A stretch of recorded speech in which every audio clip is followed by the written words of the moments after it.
Hello, upper elementary parents. This is Miss Johnson. I am the new art teacher here at Emerson Elementary. And I just wanted to give you a quick tutorial this first week of classes, or at least first week in the art modules, just to show you how your students will access the information in my course.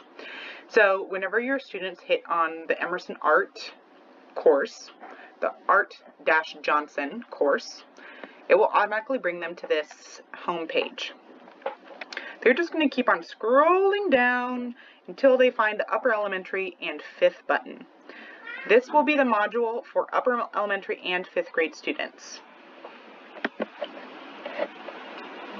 So once they click on it, it will bring them to the upper elementary and fifth grade home page. Every week I will update this, so this is obviously week 1. But as we progress through the weeks, I will have a new blob for each little paint blob for each week, and I will turn the archived week blobs into black and white. So your students will always be able to go back and access old things if they need to for reference or to resubmit assignments, but they will always know the most current one is the colored paint blob. So they're going to click on this,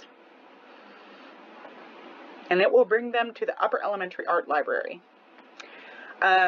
Now this first week I kept it super simple, so I know these books may be a little bit below your students' level, but I'm more concerned with them learning how to navigate the course than necessarily trying to give them super challenging assignments this week. So when they come in here, they can read. The instructions are to click on any of the books on the bookshelf. So let's click on this one, and you can see it will bring up a YouTube video of me reading them the story.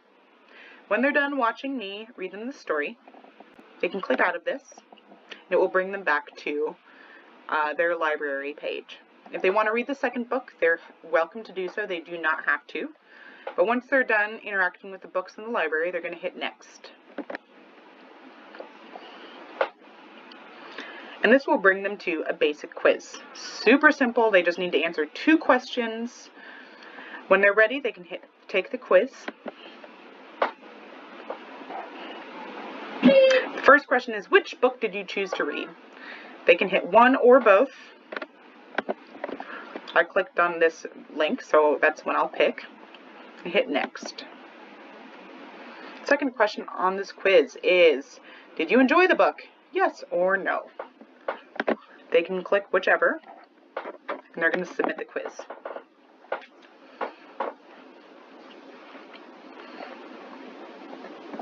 So you can see right here, it immediately gives them their score on the quiz. A quick note about quizzes. I will be including quizzes in my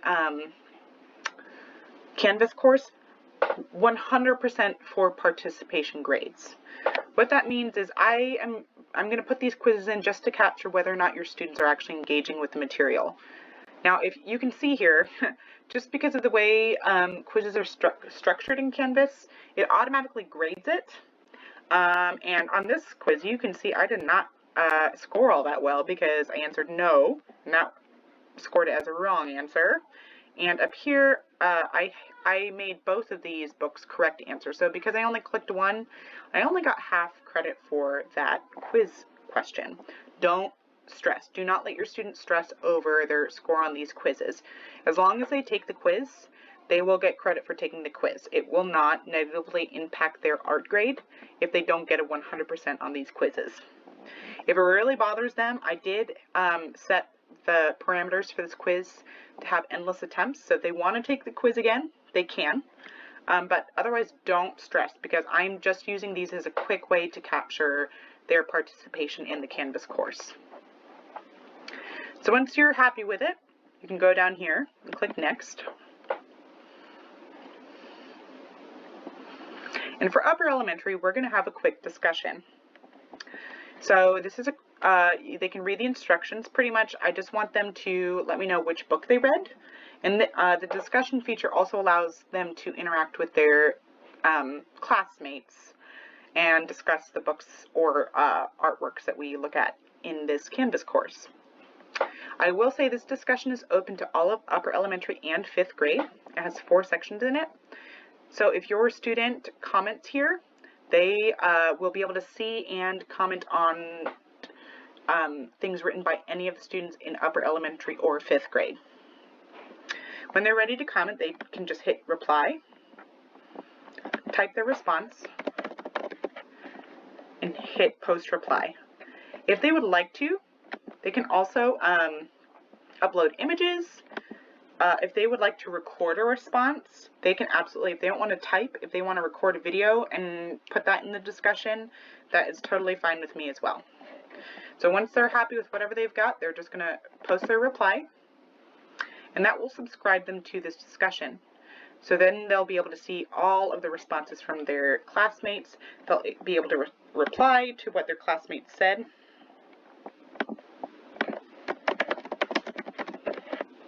Oops. And all of that. Right now, I clicked it. It's pretty simple this first week. I just want them to discuss the books that we read. As we move on, I'm going to use the discussion feature to help students interact with each other as we discuss works of art or specific artists. But I would like, just this first week, I want them to become familiar with this feature. And this discussion feature I will not be using in any other grade levels other than upper elementary and 5th grade.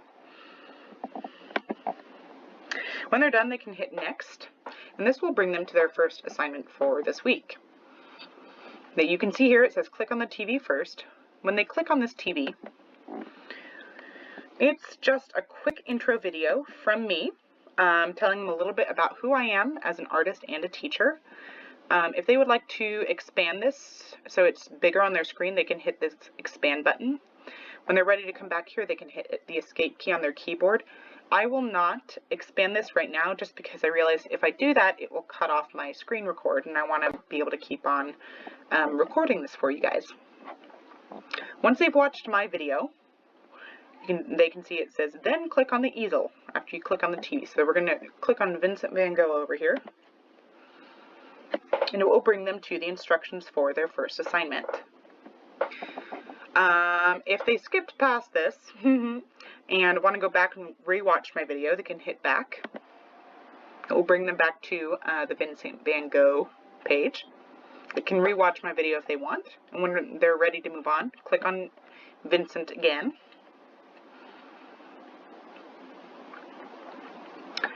And they can come back here.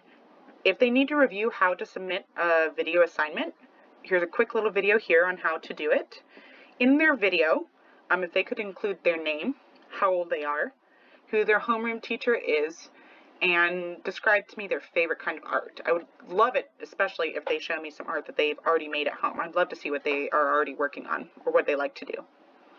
When they're ready to submit this assignment, they'll come up here to submit assignment, record and upload media, and this will allow them to either record a live recording for me right in Canvas, or if they are like TikTok users and know how to edit videos on their own, they're welcome to like save a TikTok video about themselves and upload it from here. I will also say I'm not going to show you how to record because, again, I realized the hard way, if I click on the start recording, it's going to kick me out of my screen view. But if they want to just send me like an audio file, if they don't want a video of themselves, they can just turn off the webcam and it will just be a recording.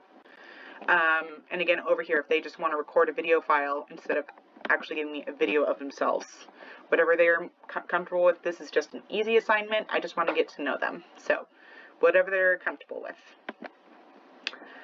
Every assignment that I have, I've attached my rubric, again, using the Montessori scoring method.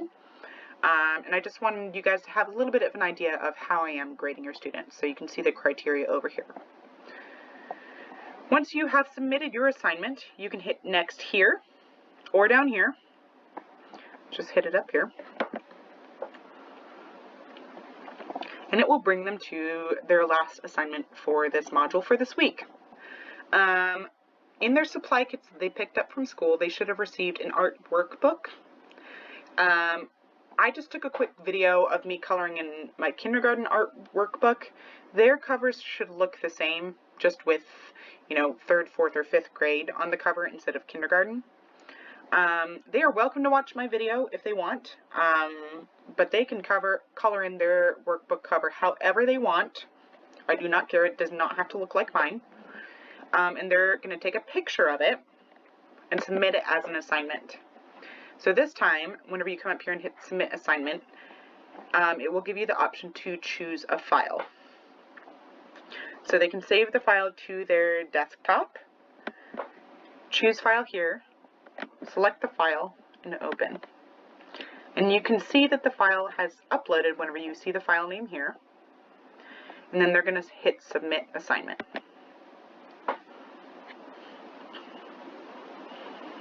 Yay! All done. So I have a stop sign here at the end of all of my modules.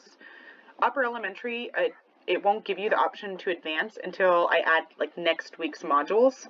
So if your student ever needed to come back to this first week module, just know that this is the last thing I need them to do for this week.